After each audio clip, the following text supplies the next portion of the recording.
Hi, so I've got a Dyson upright vacuum, and as you can see, it's missing the wheel.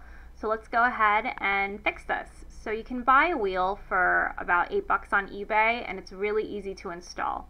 So first you gotta remove the leftover of the previous wheel. It gets stuck in there when the wheel breaks off. If you're strong enough to do it with just your hands and pushing the screwdriver in, you can do it like that. Or if you need a little bit extra force, you can use the hammer like I'm doing.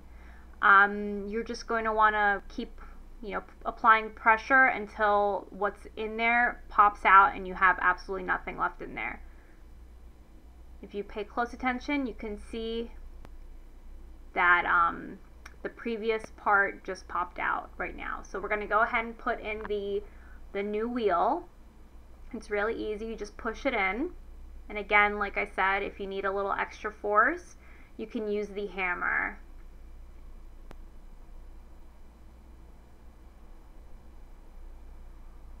And there you go. We've got our wheel installed. Let's turn this around.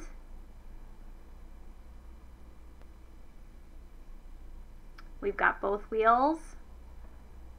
And let's give it a spin. Nice fluid spin. And that is how you fix a Dyson DC upright.